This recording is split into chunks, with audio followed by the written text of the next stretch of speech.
beaucoup de demandes en ce moment là-dessus. Et donc, voilà, on peut proposer des voyages et des croisières privatisées, donc soit sur des voiliers, soit sur des catamarans, d'une semaine. C'est toujours du samedi au samedi.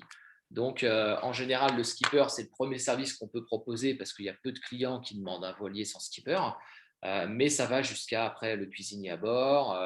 On peut avoir les paddles, les kayaks, tous les services qu'on peut amener. On peut aussi inclure orienter une croisière autour du vin, par exemple, avec des dégustations dans les vignobles des îles. Il faut savoir que la meilleure région pour ça, c'est le coin de Split.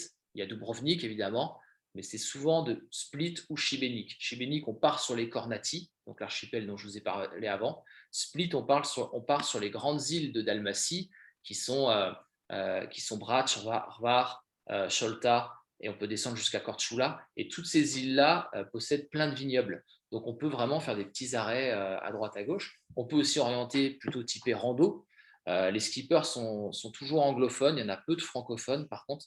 Mais ils connaissent très bien la région et on peut vraiment faire des itinéraires en privatif comme ça, sur des voiliers de 2 jusqu'à 6 cabines en fonction de la demande. Donc voilà, là, c'est un petit peu des images qu'on a. Donc ça peut être en voilier, en kata. Le kata, c'est plus confortable, c'est plus onéreux. Il y a moins ce côté voile, mais ça peut être sympa aussi. Et voilà. Et puis enfin, voilà, les locations de villas.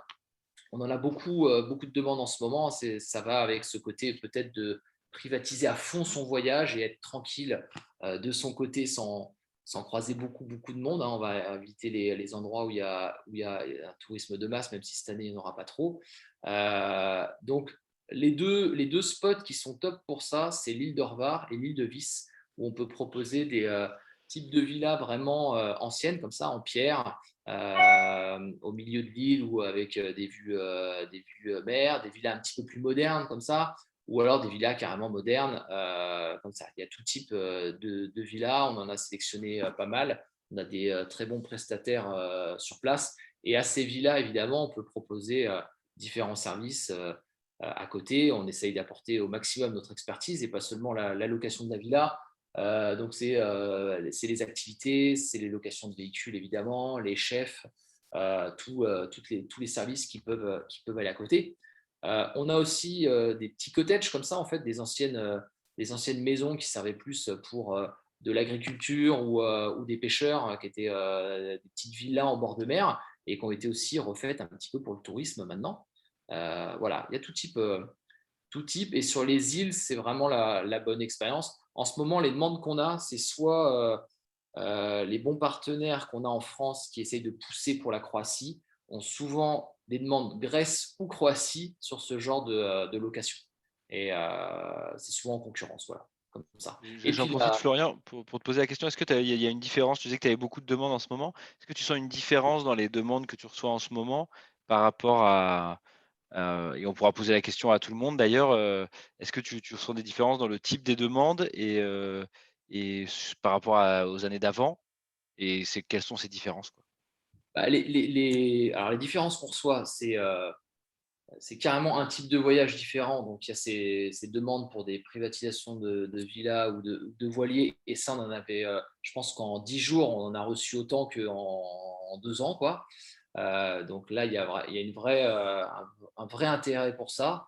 Après, les demandes qu'on a, qui sont plus autour de l'itinérance ou des choses comme ça, euh, c'est les familles qui vont chercher beaucoup d'évasion, beaucoup de nature et aussi qui vont demander beaucoup d'authenticité. Vraiment, on sent que même sur un classique, on a envie d'activités qui sont très bien construites avec des très bons guides et le côté comment dire, ouais, partage en fait. Partage. Je pense que les gens ont envie de partager, de découvrir donc de partager des cours de cuisine ou des choses comme ça. Ça, on a pas mal de demandes. Et il y en a après, on a pas mal les demandes de couple, c'est on a envie de voir du monde, on a envie de faire la fête, on a envie de boire un coup en terrasse et d'aller dans les petits ports ou les petites villes sympas où c'est animé, quoi. C'est clair que là, on sent déjà, de temps en temps, les gens au téléphone font sentir le côté désespoir, justement, d'avoir vraiment envie on a envie de voir des gens non masqués sur un petit port de pêche et boire des coups en terrasse, quoi. C'est vrai que c'est rigolo, quoi. Avant, les gens ne s'exprimaient pas sur ce côté-là, quoi. Et au niveau du budget, ça a augmenté du coup? Le panier moyen? Alors, au niveau du budget, on n'a pas trop ouais, on a des demandes avec pas mal de budget. J'ai pas fait vraiment de différence là-dessus. Non, pour l'instant, je ne sais pas trop. Comme on a tout type de demandes, mais c'est vrai qu'il y a des demandes à gros budget qui arrivent notamment depuis les partenaires et les agences B2B. Après, on a quand même beaucoup de demandes, mais il y en a beaucoup qui restent en stand-by, des gens très intéressés et qui attendent de voir quand même d'ici 15 jours comment ça se passe. Mais voilà un petit peu le topo. J'ai fini, moi, le point de la présentation. Donc voilà, s'il y a des questions, n'hésitez pas, si tu as des questions. Si vous avez des questions sur la Croatie. Ouais, Aurélie? En fait, forcément, nous, comme on est dans le bien-être animal, on voulait savoir, j'ai vu que forcément, je sais que la Croatie, il y a pas mal de dauphins, notamment les Canaries se sont beaucoup engagés par rapport aux baleines pilotes en tant que destination, ont créé un label spécifique par rapport à tes rives. Je voulais savoir comment la Croatie, en fait, s'était positionnée là-dessus. Alors, la Croatie dans son ensemble, je ne pourrais pas te dire. Par contre, il y a vraiment des endroits où on peut aller observer les dauphins, que ce soit sur l'île de Lošinj, où il y a un centre de préservation qui s'appelle Blue World, et à Rovinj, en Istrie. On propose deux types de navigation et c'est vraiment très bien fait. On a beaucoup d'informations scientifiques. Donc c'est très intéressant, c'est pas juste de l'observation justement, parce qu'il y a tout type, hein. Il y a aussi de l'observation où il y a 10 bateaux qui tournent autour de 3 dauphins. Donc on a réussi à trouver les bons prestataires pour ça. Je sais pas, je pourrais pas te dire au niveau national comment est la préservation, mais par contre, Et justement, la labellisation des prestataires, est-ce que voilà, vous avez quelque chose enfin, comment tu fais le choix justement de tes prestataires? Est-ce que tu es obligé de tester ou est-ce qu'il y a un critère spécifique? nous on teste. On n'a pas de critères. À Lochine, c'est vrai il y a le centre de préservation, le Blue World. Donc c'est clair que c'est c'est une valeur sûre. Après, sur Rovinj, là, on était obligé de tester. On a trouvé un très bon prestataire qui part vraiment au large, qui est lui-même engagé dans une association de préservation qui est à cheval entre la Croatie et la Slovénie, avec le golfe de Trieste. Et du coup, là, on a testé, on a vu que c'était sérieux, c'était très intéressant et que c'était pas juste un skipper qui faisait ça le soir et la journée, il faisait autre chose, quoi. Merci beaucoup. Et j'ai une autre question, justement. Tu nous as parlé de la Slovénie. Moi, forcément, aussi par rapport à la nature, voilà, nous, ça nous intéresse aussi la Slovénie. Comment est-ce que tu vois, je sais pas si, voilà, après, je sais pas si vous faites des choses par rapport à ça, mais nous, la Slovénie, c'est vrai que, voilà, c'est une destination qu'on n'a pas encore mis en place chez Voyage Sauvage, ni la Croatie d'ailleurs. Donc, c'est pour ça que ça m'intéresse un petit peu. Mais notamment par rapport à la Slovénie, on sait que là-bas, il y a beaucoup d'ours, de tourisme animalier par rapport à l'ours, et il y a beaucoup de polémiques par rapport au nourrissage. Est-ce que tu en sais un petit peu, toi, et quel est ton avis là-dessus? Déjà, par rapport à la collection Terra Natura qui a été créée l'année dernière et développée, nous, on a développé deux circuits, vraiment un Slovénie et un Croatie, que je pourrais te transmettre, qui sont vraiment axés là-dessus. On a développé des partenariats aussi avec des associations pour reverser une petite partie du voyage et surtout aussi impliquer les gens dans la découverte de ce qui était fait sur place et tout ça. Donc tout ça, je peux t'envoyer les informations. Sur les ours, c'est pareil, il faut tester. Il y a vraiment beaucoup de choses qui sont faites. L'ours est un monument naturel en Slovénie. Il est complètement respecté. C'est même très difficile de trouver. Il y a une régulation qui est faite au niveau de l'ours.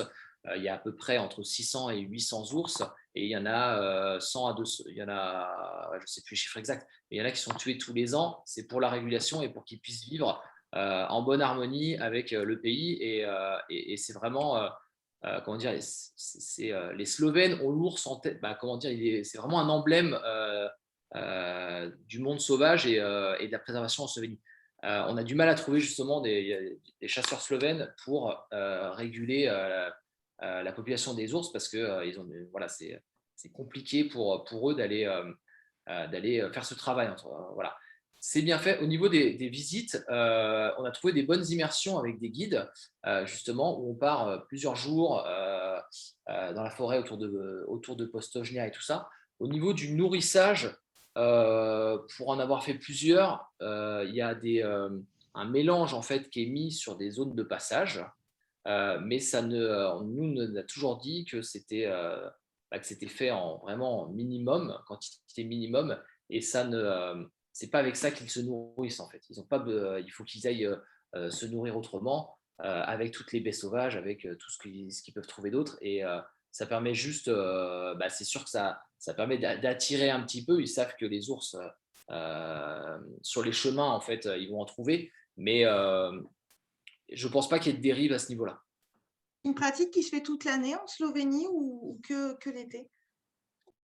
Pour les observer, Le nourrissage qui doit sûrement être d'ailleurs que pendant le tourisme. Je veux dire, est-ce que ça se fait toute l'année? Parce que je sais qu'il y a certains pays qui ont dit, voilà, nous on le fait toute l'année, et d'autres qui ont dit on le fait en saison, et je ne sais plus la Slovénie comment elle s'est positionnée là-dessus. écoute, je sais pas. Faudrait que là-dessus, tu es plus experte que moi sur le sujet, donc je pourrais demander. Je sais que les observations des ours peuvent se faire vraiment de mars à octobre. Sur le nourrissage, je ne sais pas exactement pendant l'hiver si ça se fait ou pas, sachant que les ours de Slovénie n'hibernent pas, mais je ne sais pas. Et les excursions, elles peuvent être faites en français ou c'est que en anglais? C'est que en anglais. En On n'a anglais. pas de guide francophone là-dessus parce qu'on peut rajouter un guide francophone, mais les experts sont anglophones. Merci beaucoup. Merci Flo. Est-ce que vous avez d'autres questions pour Florian, le Croate? Oui, j'en ai. Ça a l'air pas mal la Bonjour. Croatie, quoi. Ouais. Bonjour, j'en ai deux. Oui. Bonjour Florian, c'est Eric. Eric. J'ai une question en lien, les demandes en cours. Comment ça va se passer pour la frontière, par exemple, entre la Croatie et le Monténégro? À savoir, si tu arrives à Dubrovnik et qui redemande un test PCR sur place avant de repasser le Monténégro, vice-versa, ça va être très compliqué. Est-ce que tu as les informations là-dessus? Alors, on fait au cas par cas parce que l'idéal, c'est de. Alors, attends. L'idéal, c'est de ne pas combiner les deux pays. Hein, c'est ce que déjà. Et si on le combine, c'est de passer directement, en arrivant à Dubrovnik, de passer directement du côté monténégrin au départ. Et ensuite, c'est de repasser la frontière avec un test qui a été fait au Monténégro, qui servira aussi pour le retour en France, et de combiner ça dans les 48 heures. C'est un peu ça l'idéal. Sachant que la Croatie, elle, ne demande que des tests aussi antigéniques, on peut faire un test rapide du côté monténégrin pour repasser du côté croate. Après, la frontière, normalement, entre les deux pays, c'est assez stable. Ils sont un peu sur la même longueur d'onde, ce qui est très différent d'ailleurs avec la Slovénie, mais c'est chaque cas qui est différent et qu'on aborde d'une manière un petit peu différente, quoi. D'accord. Et si c'est pour une connexion, un point d'arrivée, l'idéal, c'est de se concentrer quand même sur un pays au cas où il se passe quoi que ce soit pendant l'été, quoi. Et une deuxième petite question concernant Dubrovnik, justement, j'ai vu ce matin dans la presse, je pense peut-être le maire de Dubrovnik qui aurait dit en fait qu'il a essayé de séparer complètement en gros les touristes des locaux, pas trop dans l'air du temps, toutes les expériences, etc. Donc pour pas qu'il y ait de mélange justement. Donc t'as entendu parler de ça? Qu'est-ce que tu en penses? Non, mais j'avais pas entendu. J'ai entendu par contre dans l'émission juste avant Jean-Claude Razel qui parlait de ça. De toute façon, il faut savoir que c'est pas à Dubrovnik qu'on va croiser la culture croate et qu'on va vraiment discuter. Hein. Dubrovnik, c'est une cité à part. Hein. C'est la vieille ville, c'est magnifique, mais en effet, il y a très peu il y a des restaurants et des boutiques, quoi. Par contre, dans les alentours de Dubrovnik, on peut trouver plus ce côté authentique. Mais non, j'en ai entendu parler juste par Jean-Claude Razel avant. Ça fait longtemps que de toute façon, il ne vit malheureusement plus beaucoup de Croates dans la vieille ville de Dubrovnik. Mais par contre, l'archipel autour, le paysage, y passer, ça vaut le coup à certaines saisons de l'année, quoi. Mais c'est sûr que c'est devenu, en pleine haute saison, quand même un parc d'attractions où à 9h du mat, on a l'impression que ça y est, ça s'est ouvert. Et malheureusement, ce sont toutes ces croisières qui arrivent avec 5000 personnes qui débarquent dans Dubrovnik, et c'est là que c'est compliqué, quoi. Pour terminer sur ce point-là, justement, pour cet été, tu envisages ça comment? Tu penses que ça va encore être pire que les autres années, ou au contraire, c'est cette année qu'il faut aller quand on n'a pas le choix, quand même en juillet-août à Dubrovnik, parce qu'il y aura moins de monde? Comment tu n'as pas de boule de cristal, me doute bien, mais comment tu envisages les choses? En tout cas, l'année dernière, nous, on a pu voir que nos voyageurs étaient seuls dans Split et dans Dubrovnik. Donc, on a des photos, des témoignages assez incroyables. Je pense que cette année, ça va être un petit peu plus chargé, mais ça va rester très…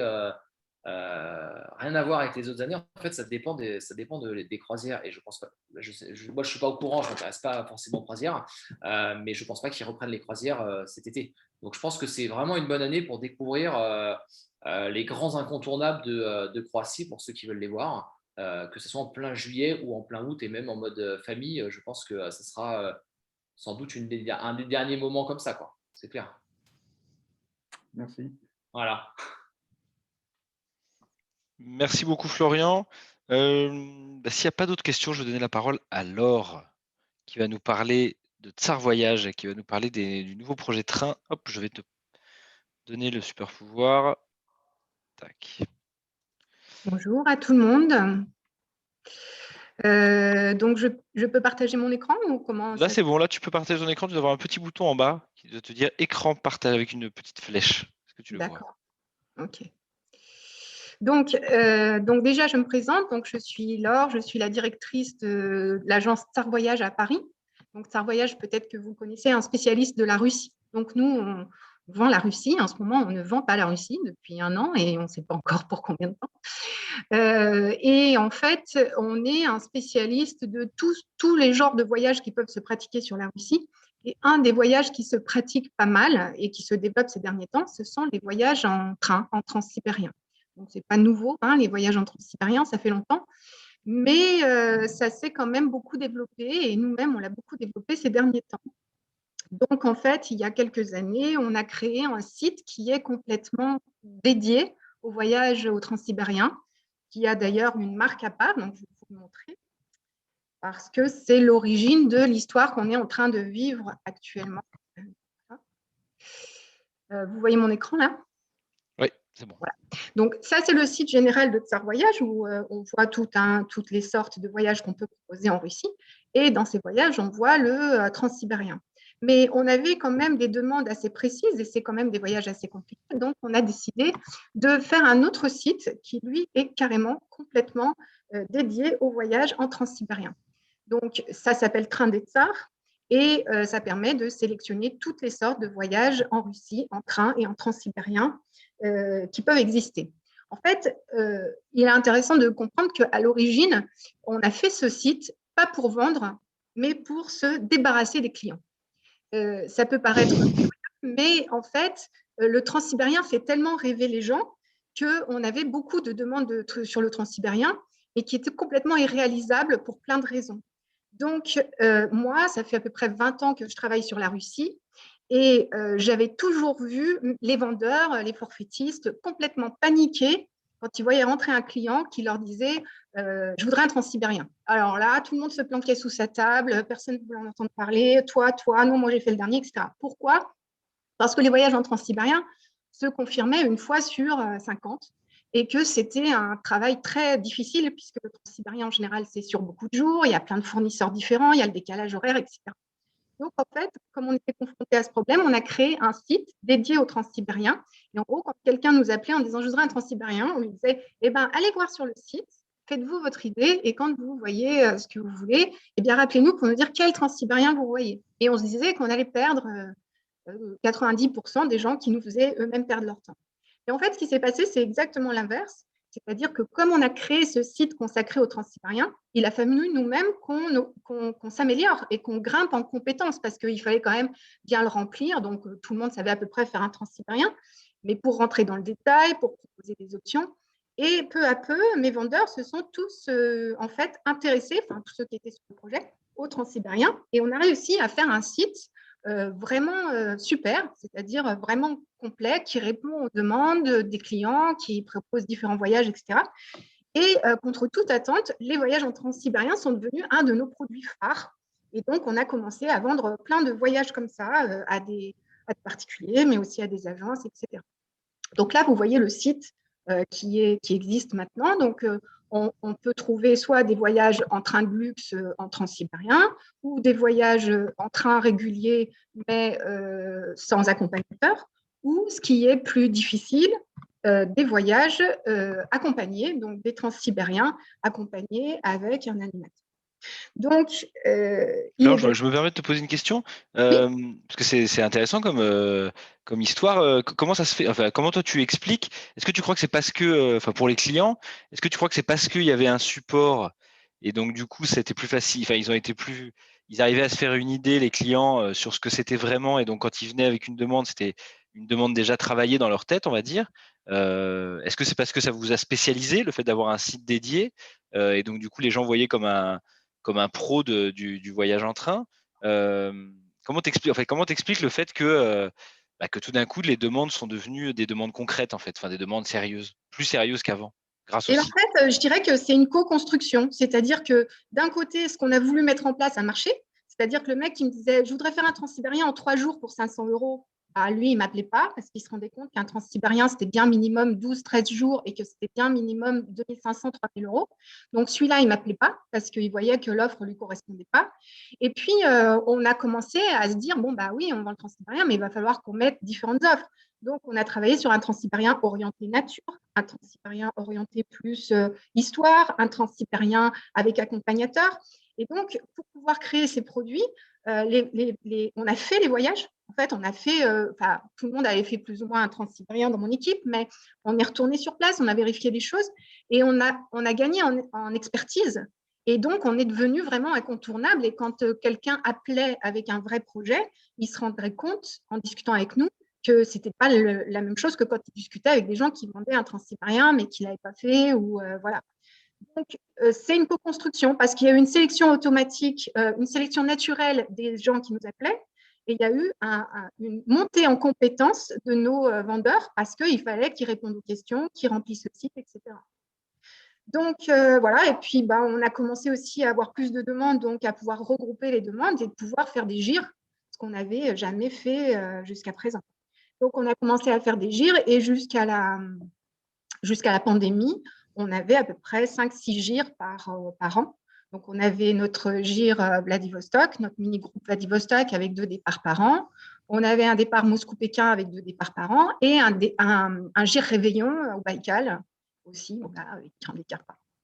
Voilà, évidemment, la pandémie, vous vous doutez bien, on n'a pas épargné la Russie. Et comme ce n'est pas le pays le plus ouvert du monde non plus, ce n'est pas celui qui se rouvre le premier, ni qui se rouvrira le premier. Et nous, en tant que spécialistes, on est face à une situation assez préoccupante parce que forcément, si on a une seule destination et que cette destination n'est pas ouverte, eh bien, on est complètement coincé. Et donc, on a été obligé de réfléchir à ça et de chercher des pistes, comme tous les participants de Together en cherchent de tous les côtés des idées. Et donc, on a créé l'équipe. En fait, peu à peu, c'est créé une équipe, l'équipe de Train des Tsars. Parce que vous voyez ici, le site, ce n'est pas celui de Tsar Voyage, mais c'est celui de Train des Tsars.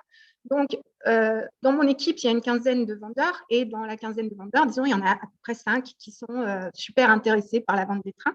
Donc, ils ont créé leur propre équipe et ils se sont dit, nous, on aime les trains, on aime les voyages en train.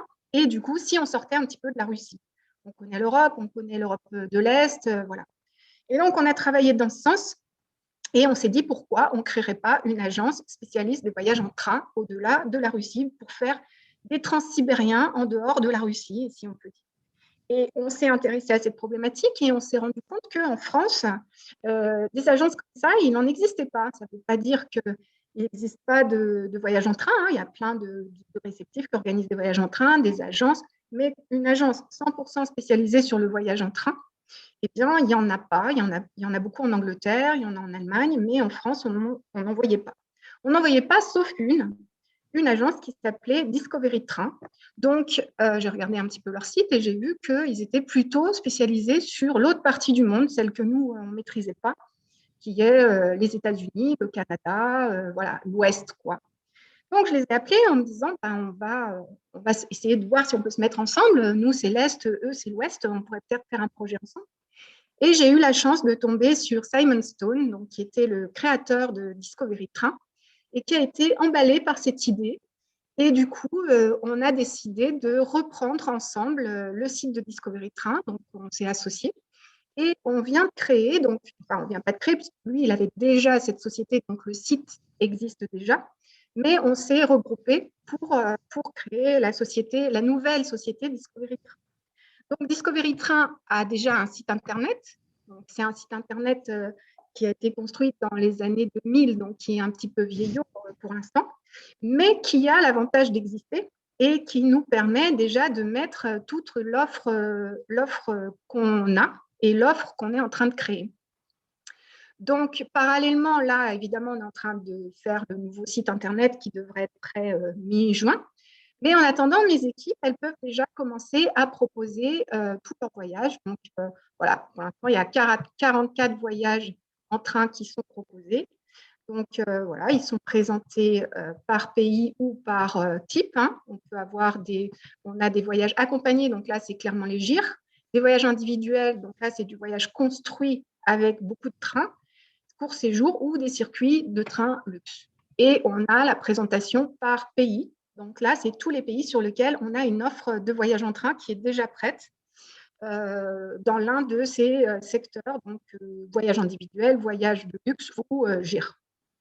Voilà, donc par rapport à la présentation d'aujourd'hui, donc ce voyage, on est à fond les ballons et c'est super d'avoir un projet comme ça parce que voilà, sur la Russie, on a comme tout le monde, hein, on a fait comme les Croates, on a été explorer des zones qu'on ne connaissait pas, on a inventé des produits qu'on n'avait pas, mais tant que les frontières ne sont pas ouvertes, on n'en fait rien de nouveaux produits. Donc, on se dit qu'au fur et à mesure que les pays vont rouvrir, on aura peut-être la chance de proposer des circuits en train sur des destinations au fur et à mesure de leur ouverture. Donc, ce qui nous intéresse maintenant, eh bien, c'est à la fois les réceptifs et les agences de voyage, puisque les réceptifs, a priori, ça pourrait être intéressant de travailler avec des réceptifs s'ils ont un projet qui peut rentrer dans le style de voyage. Alors, voyage en train, ça veut dire tout, ça peut vouloir dire beaucoup de choses. Il peut y avoir un voyage en train où, comme dans certains transsibériens, ça dure 15 jours et on dort tous les jours dans le train. Mais ça, c'est vraiment l'extrême. Il peut aussi avoir un voyage avec beaucoup de choses qui ne sont pas du train, mais sur 1 ou 2 journées, on a une thématique train importante. Voilà, donc on est en train de faire ces circuits. Et donc, par exemple, là, les circuits que vous montez, par exemple, ça peut être j'imagine sur la France, c'est en gros, vous cherchez des réceptifs qui pourraient vous proposer, ou prenons l'exemple de la Croatie, tiens, vous cherchez des réceptifs qui vont vous aider à construire l'itinéraire en train, et avec les activités, les pauses qui vont avec, etc. Est-ce que c'est forcément le même train? Est-ce que ça peut être plusieurs trains? Genre, tu vas d'une étape à l'autre en train, en fait, et tu as 5 trajets différents. Voilà, alors tout est possible, c'est-à-dire il y a certains pays, il y a des circuits de luxe qui sont tout faits, hein, donc on revend le circuit de luxe, c'est pas très compliqué. Après, nous, ce qu'on commence à fabriquer, c'est les circuits individuels. Donc là, c'est là que je me dis que on va travailler avec des réceptifs, on travaille avec des réceptifs, on a déjà fait pas mal de circuits en Écosse, par exemple, puisqu'on espère que ce sera bientôt ouvert. On travaille avec un réceptif en Écosse. Donc, il y a 2 solutions, soit le réceptif est déjà très branché train, et il a un circuit qu'il a déjà fait et qu'il a envie de nous proposer, on le regarde ensemble. Soit juste, nous, on veut faire un circuit qui traverse le pays et on a besoin d'un réceptif pour nous trouver des guides, parce qu'on veut faire des choses originales sur ce circuit. L'idée, ce n'est pas juste de donner les billets de train et de donner l'hôtel, mais justement de faire des choses un petit peu étonnantes. Donc là, on va travailler avec les réceptifs sur le fil de nos circuits. Donc ça, c'est les 2 pistes qu'on peut étudier. Et vous vous occupez du coup de tout le billet de train, de tous les billets de train, c'est vous qui gérez ça? Alors, tous ceux qui sont possibles. Donc, en Europe, tout est possible, évidemment. Après, il y a des zones qui sont un petit peu plus difficiles. Et à ce moment-là, on passe même par des réceptifs pour acheter les billets de train. Parce qu'il y a des zones du monde où il faut absolument des billets papier et qu'il n'y a qu'une personne sur place qui peut aller au guichet de la gare et nous les acheter. Donc, ça dépend bien des situations. Mais nous, ça, on est quand même très habitués puisque en Russie et ex-Union soviétique, qui s'est un petit peu un jeu naturel. C'est pas toujours tout super simple. Donc voilà, on fait en fonction des pays. Et donc, on est pour l'instant très à l'écoute des idées ou des propositions des réceptifs qui sont branchés par cette thématique et bien sûr des agences ou des clients qui sont aussi intéressés par ce type de voyage. Voilà. Et donc, du coup, et là, vous allez faire le monde entier. Ouais, bah, tu vois déjà, Oui, je vois, c'est pour ça que je vois, ouais. on est en train de le construire. Donc là, en gros, la consigne, c'est quand même l'Europe, parce que j'aimerais bien qu'on commence à avoir des rentrées, comme tout le monde. Mais effectivement, le but, c'est de faire le monde entier. Donc, si un jour ça se trouve, je vais recruter des spécialistes Canada et États-Unis, parce que en gros, c'est la partie du monde que nous, on n'a pas d'expérience là-dessus. Donc, il nous faudra des partenaires. Et tout le reste, Europe centrale, Est et Asie, on a déjà plein de gens déjà passionnés et qui sont dans les starts pour aller tester les circuits et qui connaissent déjà pas mal. Donc oui, on fera tout le monde. L'idée, c'est de Bah, devenir si tu veux, on peut envoyer un mail à tous les réceptifs Together avec cette vidéo là, en leur disant voilà, si jamais ça vous intéresse la thématique du voyage en train dans vos pays, vous risquez peut-être que si tout le monde te répond, tu auras beaucoup de demandes, de réceptifs qui te font des propositions, mais enfin, en tout cas, si jamais tu as envie, on peut tout à fait mettre ça en place, quoi. Bah ça, on peut en discuter après. Je voudrais le faire avec Julia, ma responsable des produits, pour qu'on cadre un petit peu le message qu'on va passer, pour pas qu'il y ait de faux espoirs aussi sur des choses qu'on ne peut pas Bien sûr. reprendre. Mais oui, ça peut être intéressant parce que je suis sûre qu'il y a des gens qui ont déjà réfléchi à ça. C'est-à-dire que bon, on n'invente pas l'eau chaude. Hein. J'imagine que tout le monde se dit que le train, c'est quelque chose qui peut marcher, qui est un peu dans les préoccupations des gens. Donc, chaque réceptif sur sa zone, il a peut-être déjà réfléchi à cette problématique et il aura peut-être une offre super qu'on pourra partager. Et puis aussi, typiquement, en France, on n'a pas d'offre. En fait, c'est ça le paradoxe, Oui. mais je n'ai pas d'offre en France pour l'instant. Pour plusieurs raisons. D'une part, parce que le train, enfin la France, à part les trains régionaux, les trains nationaux, c'est compliqué à gérer sur les tarifs. Hein. Et deuxièmement, parce que s'il y a bien un pays qu'on ne connaît pas en tant qu'agent de voyage chez moi, c'est la France. Donc, du coup, on est ouvert aux propositions aussi de gens qui ont des circuits à nous proposer sur la France, des collaborations, voir si le circuit est bien, on pourrait juste le mettre en ligne comme intermédiaire, en fait. J'imagine que vous avez vu que cette année, c'était l'année du rail en Europe. Bah oui, écoute, Ah oui. c'est dit, hein, on va en profiter. Ah oui, Donc, tiens, je mets le lien pour les autres, là. c'est très enthousiasmant. On espère qu'on aura des partenariats avec certains réceptifs. Et puis, on envisage, donc là, dans les projets qui arrivent, donc là, je vais vous montrer quand même ma petite équipe qu'il va falloir internationaliser. Donc là, vous avez Julia, c'est ma chef du département des trains, Olga et Thomas, qui sont aussi responsables du projet. Donc, vous voyez, il va falloir qu'on se dérussifie, mais en fait, c'est un peu l'enjeu qui passionne tout le monde. Il se trouve que aussi ça intéresse les vendeurs de changer aussi de destination, parce que nous, on est un réceptif, la plupart, ils travaillent chez nous depuis 10 ans, donc en fait, ils sont super contents que je leur dise prenez la destination que vous voulez et devenez réceptif là-dessus. Moi, je pense que c'est un super truc, quoi. Vous Voilà. avez bien raison. J'espère que très bientôt, je pourrai vous montrer notre nouveau joli petit site très moderne, etc. Et qu'il y aura des interactions pour pousser le voyage en train ou avec du train. Est-ce que vous avez des questions pour Laure sur le sujet en train? Non, c'était trop clair, Laure. Merci. C'était trop clair, t'as pas laissé assez de flou pour avoir des questions. Florian, tu vois, Florian, il avait laissé du flou. Du coup, il a eu des questions, quoi. Voilà, la prochaine fois, je créerai du flou. Là, c'est mieux. Comme ça met de l'animation. Et est-ce que vous le faites dans une démarche moi, j'ai une question. Est-ce que vous le faites dans une démarche est-ce que vous allez parler de ça, en tout cas, dans une démarche écolo, dans le sens où voyager en train, c'est quand même c'est du voyage décarboné, etc. Est-ce que c'est une réflexion que vous avez, un argument commercial que vous avez ou pas nécessairement? Alors absolument, hein, c'est un peu dans les brainstorming qu'on a fait, c'était de se dire que les gens, ils auraient envie de voyager plus écolo et voilà, donc le train, pourquoi pas. Et on a des projets, mais ce n'est pas les premiers concrets parce que, en fait, vous savez tous, j'imagine en ce moment que c'est parfois un petit peu compliqué de construire des produits parce que les prix ne sont pas fixés, les dates ne sont pas fixées, créer une offre en ce moment, c'est parfois un petit peu compliqué. Donc, quand ça va se rouvrir, ça deviendra plus simple.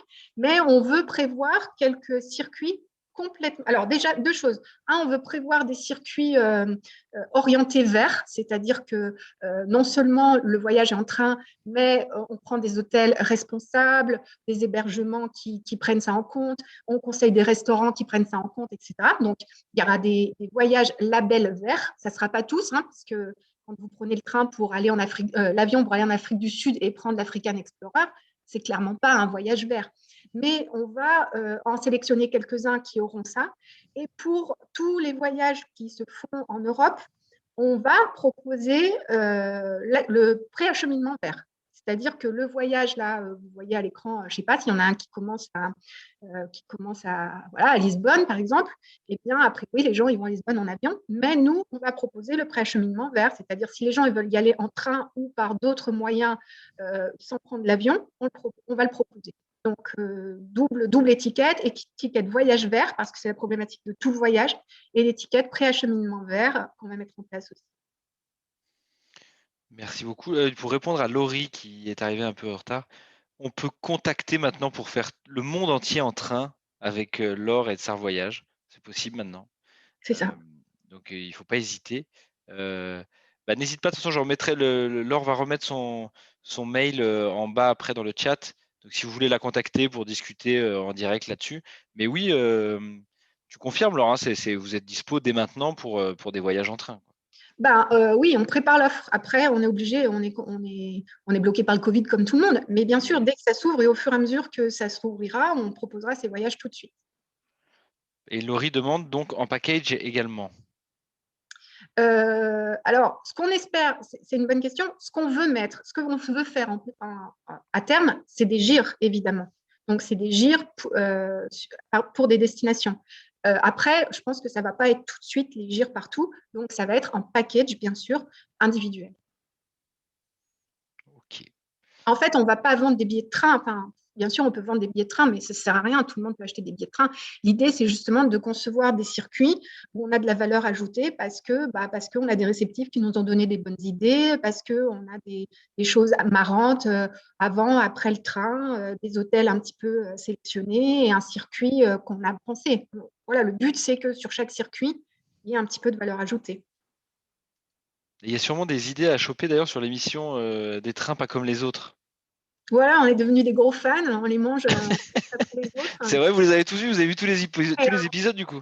C'est ça, j'ai acheté tous les livres parce qu'en fait, au-delà du film, il y a un livre. Donc, j'ai acheté tous les livres et tout le monde a des QCM pour des trains pas comme les autres. Ceux qui ne savent pas répondre n'ont pas la chance de faire partie de l'équipe des trains, petit pour eux.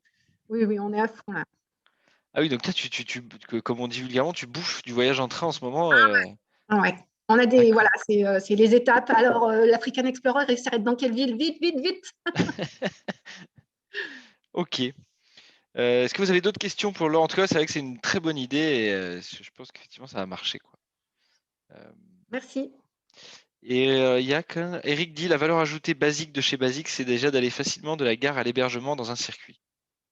Voilà, c'est ça. Donc, et oui, tu me demandais aussi le vert. Donc, en fait, on est en train d'essayer de passer un accord avec une agence pour les voyages en France, puisqu'en même on est en train de réfléchir aux voyages en France, puisqu'il y a pas mal de petits circuits en train.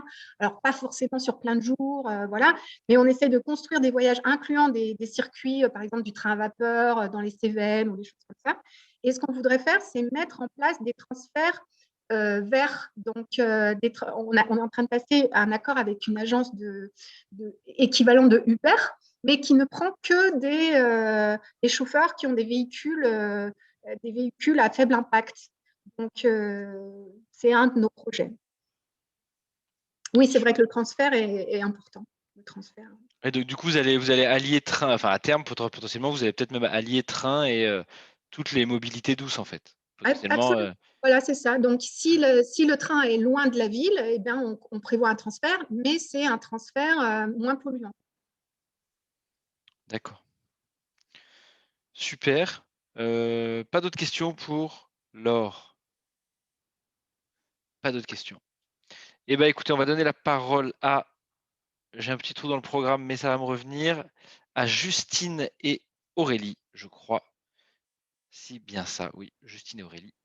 Je vais donc vous donner la parole. Vous allez nous parler de votre circuit. Alors, je ne vais pas me tromper, quelque chose de sauvage. Voyage sauvage.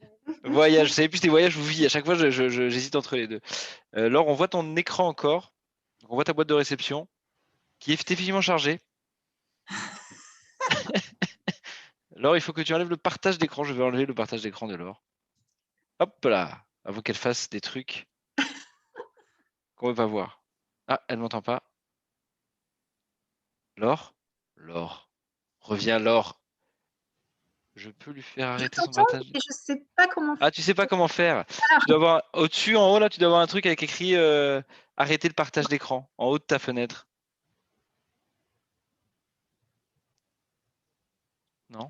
Tu ne peux pas me le couper. Non, c'est en bas, il y a marqué écran partagé. Ah, il est là, regarde, c'est bon. Voilà. Hop. Voilà. Et voilà. Donc, Heureusement moi, que tu n'as pas été commandé à des sushis ou un truc comme ça, sinon on aurait vu en live. Ça aurait pas été très pro, quoi. donc moi, je vais vous partager mon écran du coup. Vas-y, alors, est-ce que je t'ai donné le pouvoir Ah oui, non. suprême? Pas encore. Hop. Voilà. Aurélie, tu as besoin que de partager l'écran aussi ou pas Non, nécessairement? non, que c'est Justine qui gère. Ok, parfait. C'est bon, Justine, tu vois. Allez, hop. Donc, est-ce que vous voyez mon écran du coup? Ça y est, c'est bon. Parfait. Donc voilà, donc en fait, je vais vous présenter Voyage Sauvage. Donc c'est le site internet. Je vais m'aider de ça comme support. Donc nous, notre concept est plutôt facile, entre guillemets.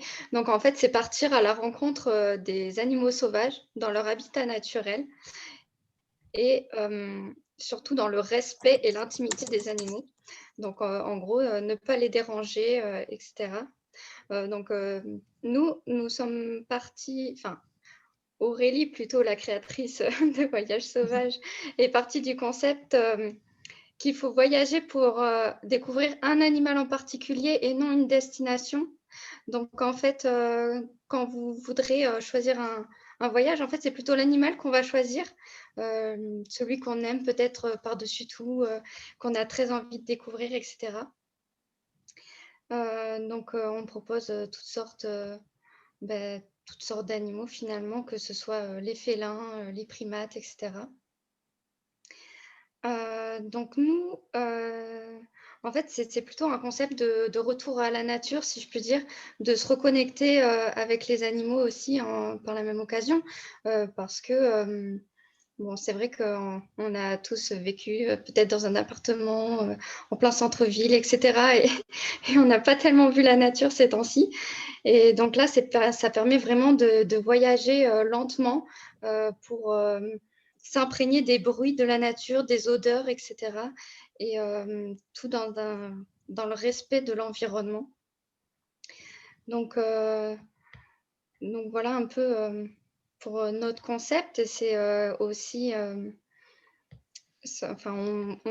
comment dire, les personnes logeront également dans des éco-lodges, dans des établissements éco-responsables. Le but de tout ça, c'est de ne pas interférer dans l'environnement de l'animal. Donc, par exemple, il y aura le tri des déchets. En fait, le but, ce n'est pas de tout jeter dans la nature comme ça et de détruire un environnement pour construire un hébergement non plus. Donc, c'est vraiment vivre au cœur de la nature. Mais pas non plus comme au Robinson Crusoe, quoi. Donc voilà, on a vraiment une démarche éco-responsable dans le but de respecter les animaux et leur bien-être surtout.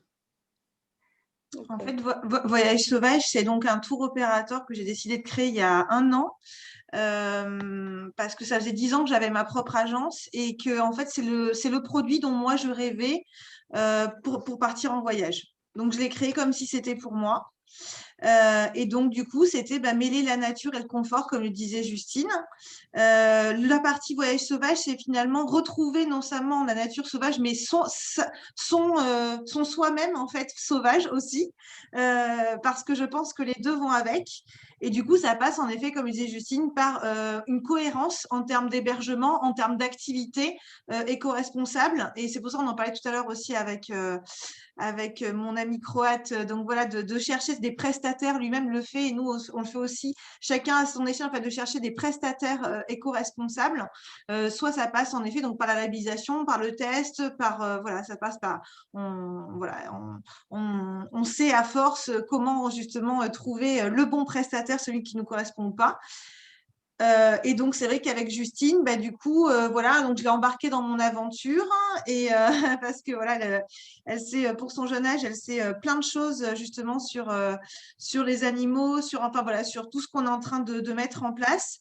Et donc voilà, donc toutes les deux, du coup, on est en train de créer notre propre production. Donc, on s'aide du coup en effet de réceptifs sur place. Comme l'or, là où on galère le plus, c'est la France. Voilà, ça c'est fait. Et donc, parce que, en effet, l'Europe, on n'est pas les rois au niveau des animaux sauvages, hein, c'est compliqué, on les a tous exterminés quasiment. On sait que la cohabitation avec le loup, le lynx et l'ours, c'est très compliqué. Mais voilà, en fait, on tente le challenge aussi, donc on est aussi quand même en train de mettre des choses en place, et notamment, alors, par rapport à la vie sauvage, avec les trois animaux que j'ai cités, même si c'est sur les traces d'eux, parce que c'est impossible de les voir. Mais également en fait des partenariats avec, et c'est là où le concept est totalement différent, c'est on ne visite plus des zoos, on ne visite plus des parcs animaliers, mais on visite des sanctuaires. Et finalement, on s'est rendu compte que justement, autant on avait un peu moins de difficultés sur d'autres destinations, mais finalement sur la France, les gens savent très peu, connaissent très peu les sanctuaires, et on en a plein. On a plein de gens qui s'investissent dans notre beau pays ou en Europe justement pour sauver les animaux. Et donc voilà, donc on est en train de mettre tout ça en place avec Justine parce qu'il n'y a rien qui existe, il n'y a rien qui se sait, donc ça nous prend pas mal de temps, ça fait 1 an qu'on est dessus. Et voilà, et on continue au fur et à mesure, on développe pas mal de destinations, et à terme, en fait, ce qu'on aimerait dans un premier objectif, c'est d'atteindre 34 destinations. Donc, c'est énorme. Ouais. Et du coup, du coup, c'est un mélange. Pour bien comprendre, c'est un mélange d'observation d'animaux, mais aussi de ce que je comprends, d'aller à la rencontre de ceux qui protègent les animaux. J'imagine que ça doit être une part importante aussi, d'aller voir des rangers, etc. C'est ça, ouais, tout à fait, Thomas, c'est ça. En fait, on intègre dans la majeure partie de nos produits, dès que c'est possible, on intègre en fait des partenariats avec des associations locales de protection de l'environnement ou d'une espèce en particulier. Et ce qui est très important, alors notre slogan, c'est observer et protéger, parce qu'en fait, ce qui est important dans le concept, c'est justement la sensibilisation du client. C'est pas juste, oh regardez, c'est beau la nature, ok, on est dans l'observation, oh là là, qu'est-ce qu'il est beau le lion, ok, mais quelle est sa problématique dans cet environnement-là? Et de quelle manière justement on peut l'aider? Et en fait, avec Justine, on a la même vision, c'est-à-dire qu'on pense que l'écotourisme est la clé quand c'est bien fait. C'est pour ça qu'on parle d'écotourisme, non pas de tourisme animalier. Nous, on est dans l'écotourisme animalier. Le cercle vertueux, la symbiose, le fait qu'à la fois on protège l'animal et parce qu'on ramène de l'argent pour le protéger, parce qu'on s'adresse aux bonnes personnes pour le faire. Okay. Voilà. Et donc, du coup, par exemple, j'imagine que et donc c'est ce qui va avec la formation que vous faites sur le bien-être animal. Donc, par exemple, c'est d'inclure, par exemple, je fais un safari. Comment je fais pour faire un safari qui soit pas agressif, on va dire, ou gênant pour les animaux, en fait? Le safari, franchement, c'est pas trop la problématique en soi. Le safari, à la base, c'est de l'écotourisme. Donc, s'il est bien fait, ça n'a pas été tant ça l'enjeu. Nous, on a essayé aussi d'être là où on ne nous attendait pas. On est en train de créer, alors je disais la France, mais on est en train de créer aussi des produits, par exemple sur le Maroc. Vous allez me dire, mais qu'est-ce qu'elle est allée faire au Maroc?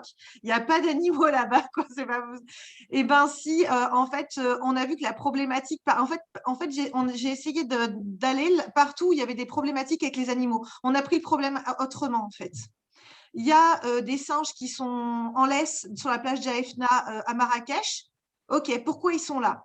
Ils sont là parce qu'on les a enlevés des forêts de l'Atlas, des forêts de cèdres du Haut-Atlas, parce qu'ils étaient assoiffés, donc on les kidnappe et on les met là. Alors, du coup, est-ce que c'est pas plus intelligent d'aller faire de l'écotourisme et d'aller inviter les touristes à aller dans cette forêt du Haut-Atlas et développer cet écotourisme là-bas?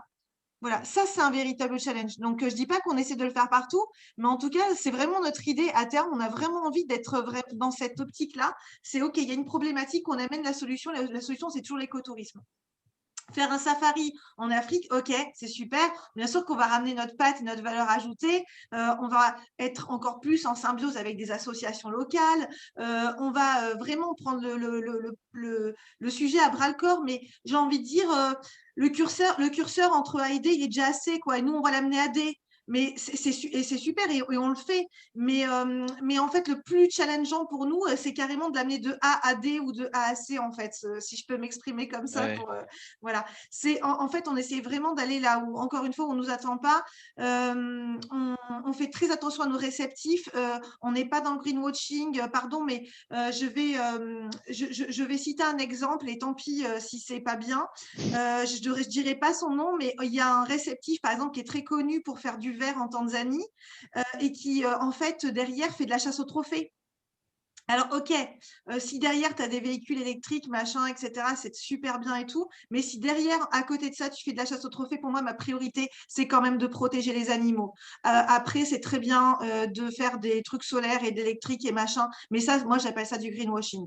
Voilà. Donc, nous, on va vraiment aller au cœur du sujet, l'animal, le bien-être animal. Et pour revenir à ce que tu disais, Thomas, outre le fait, je me suis dit, OK, c'est super, tu crées ta production, tu es dans ta mission de vie, c'est très bien, mais OK, toi, tu vas essayer de faire bien ton job correctement, mais je ne vais pas lâcher mon secteur. Mon secteur, c'est la grande distribution. Je suis depuis 10 ans avec une agence de voyage classique Select Tour. OK, c'est bien, mais est-ce que du coup, moi, je vais agir par rapport à ça? Donc, je me suis posé pas mal de questions. Je me suis remise en question l'année dernière par rapport à ça. Et j'avais aussi envie d'agir dans la grande distribution. Et ça m'est paru évident que la meilleure manière, en fait, d'agir concrètement, c'était de former les gens. Parce qu'en fait, la problématique majeure, pourquoi on vend des camps d'éléphants dans les circuits, pourquoi on va en Indonésie dans des circuits de fabrication de café et on ne sait pas qu'en fait, derrière, il y a des civettes qui sont en cage, etc. C'est parce que les gens ne savent pas qu'ils achètent ça. En tant que touriste, en tant qu'agent de voyage, en tant que tour opérateur même, on ne sait pas ce qui se cache derrière, les problématiques des dérives de la faune. Et en fait, c'était tout l'enjeu. Je me suis dit, en fait, il est là le problème. Il faut former les gens. Donc, j'ai créé des formations sur le bien-être animal. Voilà. Et ensuite, c'est aller plus loin. Donc voilà, c'est toute une cohérence, hein, c'est un long parcours, mais logique. Et donc, du coup, le bien-être animal, ok, mais c'est pas sexy. Vous allez voir plein de vidéos, dis donc, avec plein de choses horribles, et tout le monde pense qu'il n'est pas concerné, alors qu'on est tous concernés dans tous les pays du monde. Donc, du coup, c'était pas vendeur. Donc, on n'a pas réussi à remplir les formations. Et on s'est dit, OK, la RSE, c'est hyper en vogue. Tout le monde a envie de faire de la RSE. Eh bien, on va faire de la RSE et dedans, on va intégrer du bien-être animal. Qu'il le veuille ou qu'il ne le veuille pas, nous, on va le mettre dedans. Et du coup, voilà. Et aujourd'hui, on fait des formations RSE et on intègre le bien-être animal. Et je suis aussi en collaboration avec Julien d'ATR, Agir pour un tourisme responsable, pour intégrer le critère du bien-être animal qui aujourd'hui ne l'est pas. C'est le seul critère qui n'est pas dans ATR. C'est pas bien et ça, il faut changer et il faut que ça évolue. Donc, on essaye d'évoluer voilà, des petites fourmis. On est partout, on essaye d'agir partout. Et voilà, souhaitez-nous bonne chance. Et est-ce que sur la ce que je vois là, sur l'écran de Justine, on voit on voit surtout on va dire des animaux exotiques ou des animaux rares principalement. Mais est-ce que ça tourne aussi? Est-ce que ça peut tourner? Parce que moi, je trouve ça très intéressant, le bien-être animal, etc. Et je me dis, mais en France, par exemple, ça pourrait être très intéressant aussi de voir. Moi, je vois, j'ai un enfant comme plein d'enfants qui est passionné d'animaux. Et je me dis, effectivement, s'il y avait des voyages ou des courts séjours en France sur je vais aller voir comment bien s'occuper des chiens ou des chats, enfin des animaux même du quotidien, on va dire. Ça n'existe pas, ce genre de choses. On voit pas. Non, parce que c'est le problème, en fait, aujourd'hui, on s'est dit, c'est super, je comprends ce que tu veux dire, Thomas, mais en fait, le truc, c'est qu'on s'est dit, il faut vendre du sexy. Il faut intéresser les gens. Tu vois, la preuve, quand j'ai dit, voilà, je fais des formations sur le bien-être animal, ça ne marche pas. OK, on a tous un cœur et tout, mais n'empêche que voilà, il y a du business. Aujourd'hui, et je pense que, bon, là, je parle B2B, mais toi, tu me parles en tant que touriste, mais je pense qu'on est tous là-dedans quand même. On a envie de faire des choses, mais on a envie quand même aussi de se faire plaisir. Moi, j'ai vraiment envie d'allier les deux. C'est super de s'occuper des chiens, mais ça, c'est pas le métier de. Enfin, je pense que la priorité aujourd'hui, c'est déjà de bien faire notre travail, d'agir déjà dans notre propre secteur. Et après, à chacun, en effet, Oui, ce que je voulais dire, c'est qu'il y a des. En France, par exemple, parce que quand tu dis on galère un peu sur la France, c'est surtout pour aller. C'est quels animaux que vous voulez voir en France? Parce que. Alors, les loups. le lynx, l'ours Ouais. et le loup, qui sont pour moi les 3 animaux sexy, emblématiques, qui ne rêvent pas. Et je suis sûre que là, tous, si je vous dis, voilà, allez, je te fais un circuit sur les traces du lynx ou de l'ours ou du loup, je ne connais pas un seul de vous qui va me dire non, franchement, ça ne me dit rien. Non, franchement, c'est pas. Sauf si c'est une phobie, sauf si ça te fait peur. Général, ça, c'est possible, par contre. C'est pour ça que j'ai les serpents, tu vois, je l'ai mis après reptilien, C'est amphibien, pour ça, mais je les suis pas sûre serpents, faut le d'avoir cacher un énormément peu. de monde là-dessus. Voilà. Mais c'est vrai que. Ah, j'ai nagé, j'ai cherché, j'ai trouvé. Mais oui, Florian, je savais que c'était Tanganyika. Oui, voilà. Bon, bah, ça c'est fait. Je me suis encore fait un pote. Ah, mais on le savait, Flo. Voilà. Et Laurent est très sympa. Mais Laurent est très sympa. Ils font du Mais greenwashing voilà. assumé presque. Mais jamais de la vie, du coup, on travaillera ensemble, ça c'est clair. Non, c'est sûr, ça colle pas. Désolée. Ça colle pas. Ça va pas être possible. Mais voilà, en tout cas, voilà, pour revenir, donc c'est vrai que du coup, on revend ça aussi, la magie de, en fait, de laisser. Moi, je pense que ce qu'il faut aussi qu'on apprenne, c'est à dire aux clients tout ce qui est par rapport à l'animalier, en fait, d'arrêter de dire que c'est du garanti. Arrêtez de dire qu'on est dans l'observation garantie, on s'en fout. Moi, mon meilleur souvenir de safari, c'est quand j'ai entendu des hyènes. Je ne les ai pas vues, je les ai entendues en pleine nuit parce que je ne m'y attendais pas. Et en fait, finalement, est-ce que ce n'est pas ça le plus beau, le plus exceptionnel et le plus magique? Est-ce que ce n'est pas quand on part dans la nature, nous-mêmes en randonnant en France, et qu'on croise un chamois, un bel oiseau, je ne sais pas, n'importe quoi, même un serpent, mais auquel, en fait, on ne s'attendrait pas, et d'un seul coup, qui nous surprend comme ça. Donc, nous, c'est vraiment notre concept, quoi. On est vraiment là-dessus. On est vraiment dans le truc de dire, OK, on ne vous garantit pas, mais on vous met toutes les chances de notre côté parce qu'on s'adresse à des vrais pros, des vrais guides qui sont là-dedans et tout. Donc, plus de chances que n'importe où et n'importe qui de les voir, mais on ne le vend pas comme ça. Je comprends bien. Et du coup, est-ce que tu peux nous faire un petit teasing des formes, du contenu des formations comment en fait, de quoi vous parlez pendant vos formations autour du bien-être animal en fait? Alors, le premier, c'est un contexte environnemental, parce que le bien-être animal, en fait, déjà, ça passe par protéger son environnement, protéger le biotope, ce qu'on appelle. Donc, ça passe forcément, vous avez tous vu, je pense, en tête, vous avez forcément tous l'image de la tortue avec la paille dans le nez. On est d'accord? Voilà. Donc, ça commence par là.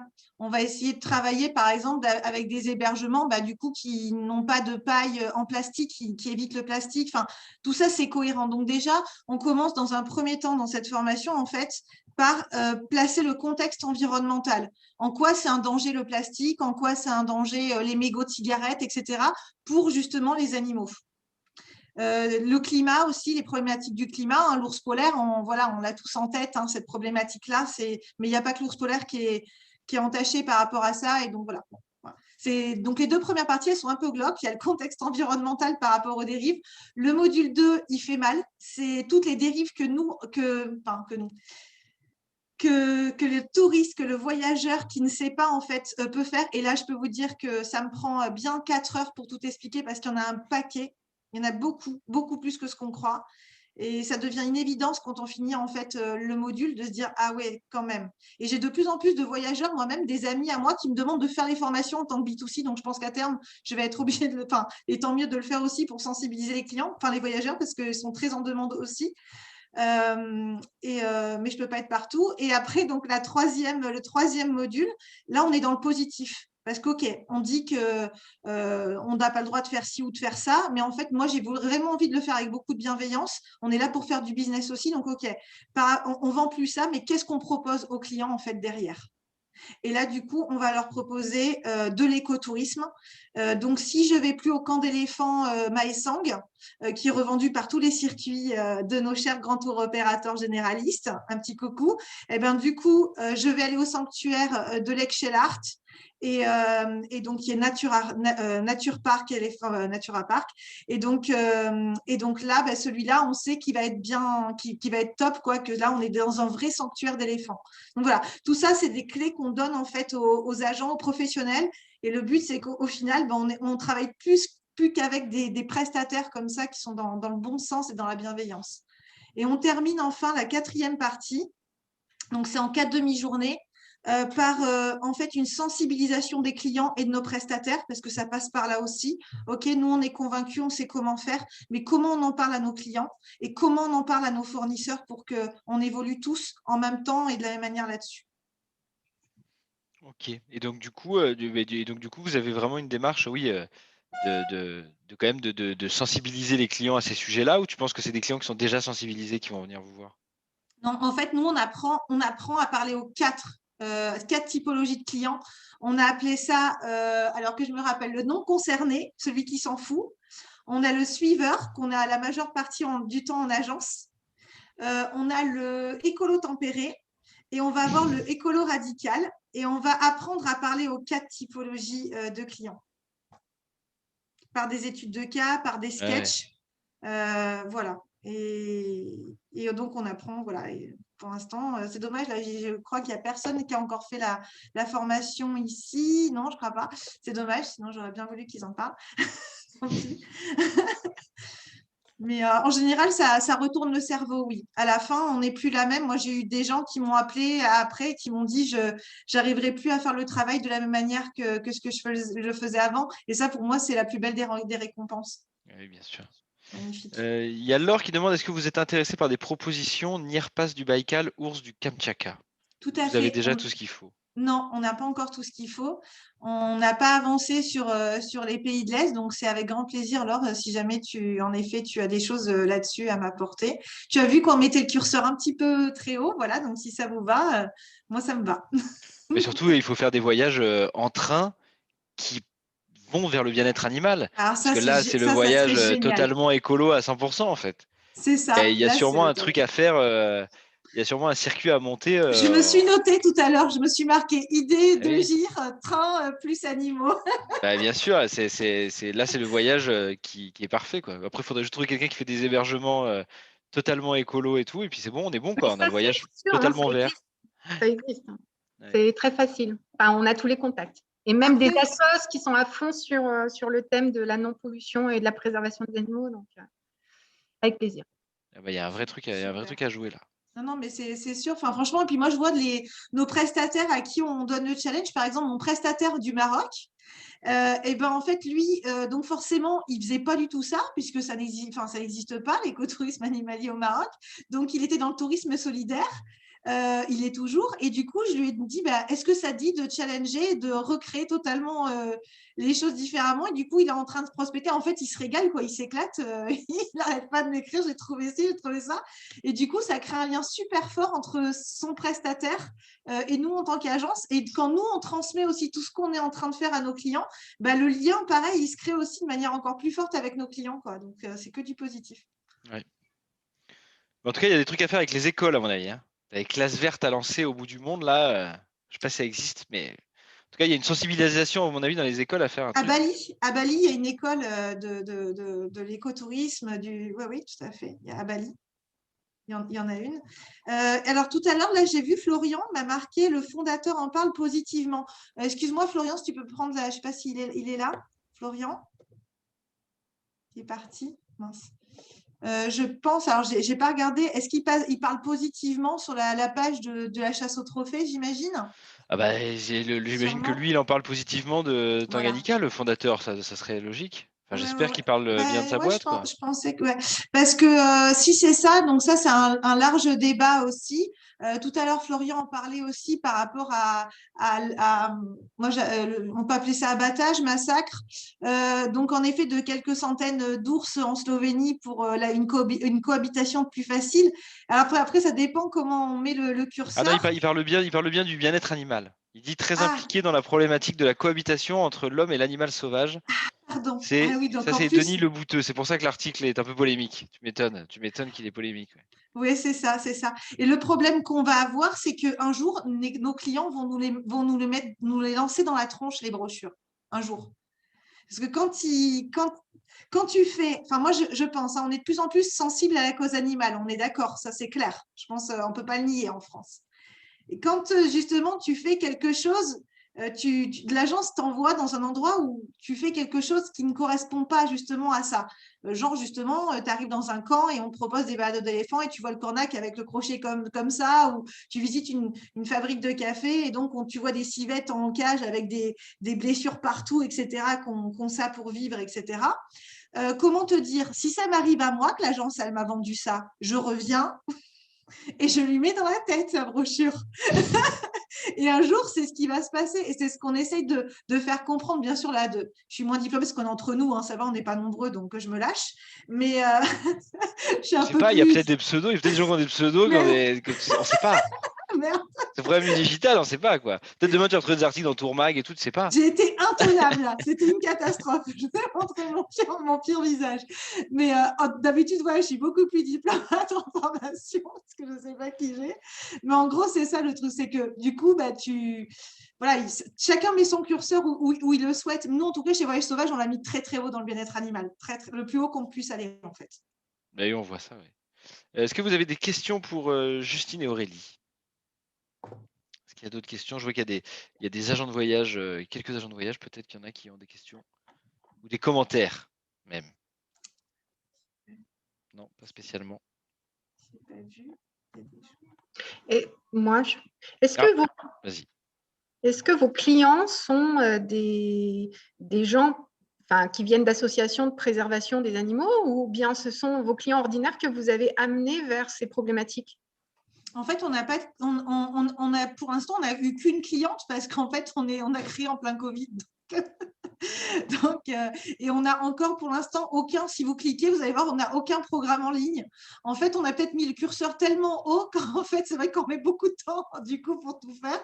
Donc, en fait, la priorité aujourd'hui, ça a vraiment été les formations parce que les agents de voyage avaient le temps.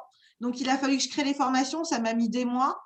Donc, c'est vrai qu'on a mis un peu en stand-by Voyage Sauvage. Là, voilà, après, on a quand même avancé sur la partie back-office, mais sur la partie concrète de l'agence, en fait, on n'a pas avancé. Donc, j'ai eu que des clients à moi. Donc, j'ai eu une cliente à qui j'ai vendu l'Ouganda.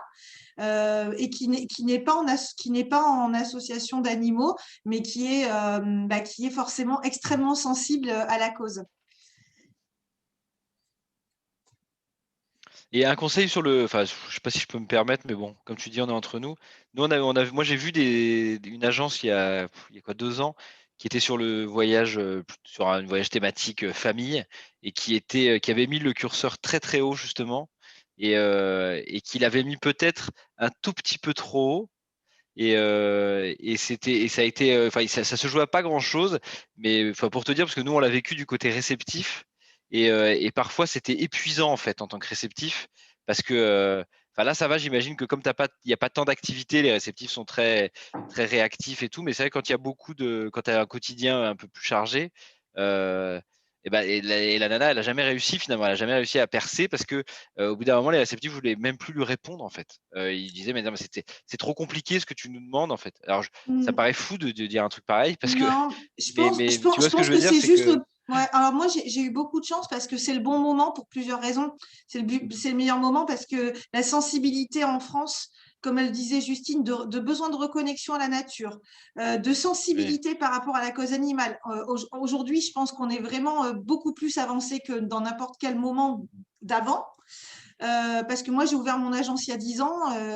Ce discours-là, même si j'étais la même et je pensais tout pareil, je ne pouvais pas l'avoir de la même manière avec mes clients. Parce que voilà, ils n'étaient pas prêts. Ils n'étaient pas prêts. D'ailleurs, j'avais commencé à lancer quelques produits et ça n'a pas marché. Donc, je pense que c'est c'est le déjà un bon. sujet que, enfin je veux dire, t'es pas monté en puissance les dernières années. C'est un sujet qui a toujours été essentiel pour toi, quoi. Les animaux, c'est ma vie. Hein. C'est ma D'accord. vie. Après, le truc, c'est qu'il y a 10 ans, quand j'ai monté mon agence, je devais manger. Et quand j'ai vu que ça ne marchait pas, j'ai dit, bon, tant pis, je vais vendre du classique. Par contre, ça fait 10 ans que je suis quand même dans le refus de vendre des choses, que je me casse la tête à trouver des choses qui sont mieux que d'autres. Alors, je ne dis pas que c'est parfait. Mais c'est sûr que je pense que j'ai mis le curseur bien plus haut que pas mal d'agences depuis 10 ans. Oui, sur le bien-être En tout cas, animal, je c'était parle. clairement, c'était un vrai, ça a toujours été un argument pour toi, quoi. Ça a toujours été un vrai sujet. Ouais.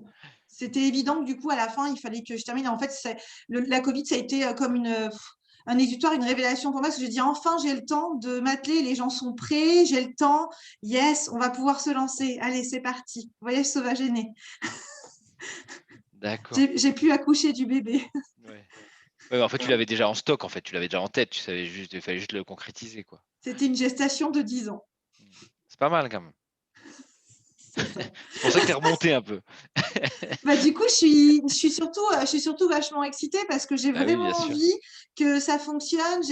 Et puis, quand je vois, comme tu disais tout à l'heure, les prestataires, au contraire, non seulement j'ai pas cette problématique-là, ils me disent pas le curseur, il est trop haut. Ils me disent, oh, trop bien, trop chouette, c'est génial, enfin, on va pouvoir faire autre chose à chaque fois. Ah oui, parce qu'en ce moment, ils ont tous le temps, donc c'est vrai qu'ils sont enthousiastes par tous ces projets. Mais comme tu dis, effectivement, il y a un bon alignement des planètes, quoi. Voilà.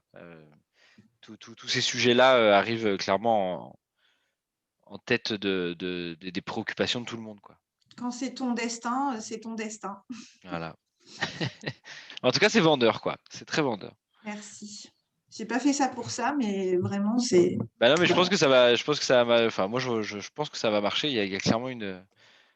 Enfin, ouais, il y a clairement. Enfin, je pense que par exemple pour des mois. Enfin, moi, je suis père de famille. Je pense que clairement, c'est le genre de truc. Tu te dis, si je peux faire voyager, en plus sensibiliser mes enfants à ces sujets-là, tu te dis, bah oui, c'est top, quoi. C'est super. Mais d'ailleurs, c'est ce que je vois. C'était pas tellement la thématique de l'émission, mais finalement, je me rends compte en voyant le projet de Tsar et le tien que finalement, on va quand même vers des. Enfin, l'avenir sent quand même vers le tour opérateur très thématique et incarné en fait. Tu vois, Laure qui dit qu'elle n'arrête pas de bouffer des trucs sur le train en ce moment, donc elle va devenir une énervée, une passionnée du train. Bientôt, elle aura des trains qui rouleront dans sa maison là, tu sais, comme dans les films. Toi qui est passionné à en déborder, plein d'énergie et tout, tu sens que en fait, bah, c'est ce qui donne envie, quoi. Et clairement, je pense que l'avenir va plus vers ça, quoi, vers des vrais TO, des réceptifs très très spécialisés sur une thématique, en fait. Ouais, et pour tout te dire, enfin Laure ou d'autres réceptifs qui sont là avec Thomas justement, on avait évoqué le fait de vous proposer à terme. Bon là, je vous avoue que je suis un petit peu débordée. On va se laisser encore quelques mois tranquille.